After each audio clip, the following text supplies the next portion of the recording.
દેવભૂમિ દ્વારકાનું ખંભાળિયા કે જ્યાં મેઘરાજાની ધમાકેદાર એન્ટ્રી થઈ। ખંભાળિયામાં 2 કલાકમાં 5 ઇંચ વરસાદ વરસ્યો।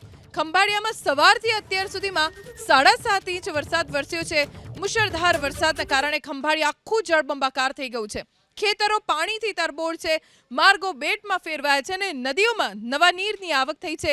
પણ આ પહેલો જ વરસાદ અને ખૂબ જ સારો વરસાદ ધરતીપુત્રો માટે ખેડૂતોને હવે આશા જીવંત બની છે કે આ વખતે સારો વરસાદ વરસશે તો તેમનો મોલ પણ સારો આવશે અને એનો ભાવ પણ તેમને સારો મળશે।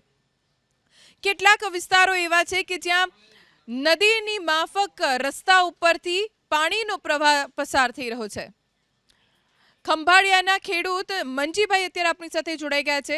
મંજીભાઈ, શું સ્થિતિ છે અત્યારે આપના વિસ્તારમાં? અત્યારે અમારા વિસ્તારમાં બહુ સારો એવો વરસાદ પડ્યો અને લગભગ વાવણી જેવો વરસાદ થઈ ગયો છે। હવે અમારે માંડવી ને કપાસની વાવણી કરી શકીએ એવો વરસાદ થઈ ગયો છે અત્યારે અને ખેતરમાં પણ પાણી ભરાઈ ગયા છે। મંજીભાઈ, હજી વરસાદ પડી રહ્યો છે અને તમારા ગામની સાથે સાથે આસપાસ અને કયા કયા ગામડાઓમાં વરસાદ છે?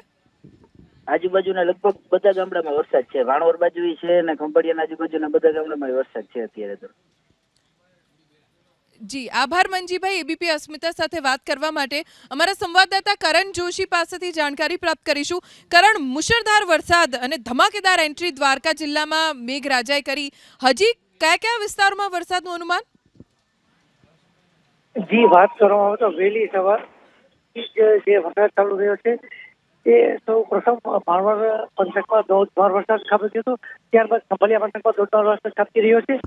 11 વાગ્યાની આસપાસથી વરસાદ જે ખાબકી રહ્યો છે ખંભાળિયા પંથકમાં અત્યાર સુધી 7.5 વરસાદ ખાબક્યો છે। છેલ્લી 2 કલાકમાં 5 જેટલો વરસાદ ખાબક્યો છે, જેના કારણે આખું ખંભાળિયા જળબંબાકારની સ્થિતિમાં થઈ ગયું છે। નીચાણવાળા વિસ્તારોમાં પાણી ભરાયા છે તો અનેક સોસાયટીઓમાં પણ પાણી ભરાયા છે। અસહ્ય ગરમી અને બફારા બાદ જે વરસાદ વરસ્યો છે જેની મોજ માણસો લોકો માણી રહ્યા છે। સાથે સાથે જે વરસાદ વરસી રહ્યો છે તે કાચા સોના બરાબર હોય। ધરતીપુત્રોમાં પણ ખુશીનો એક લહેર છવાઈ છે। જી કરણ, આભાર જાણકારી આપવા માટે। તો ન માત્ર દેવભૂમિ દ્વારકા પણ આસપાસના જિલ્લાઓમાં પણ મેઘરાજા મહેર વરસાવી રહ્યા છે। ધોધમાર વરસાદના કારણે સૌથી મોટી રાહત સ્થાનિકોને એ મળી કે બફારો અને ગરમી સાવ જતા રહ્યા અને વાતાવરણમાં ઠંડો પવન ફૂંકાવાનું શરૂ થઈ ગયું।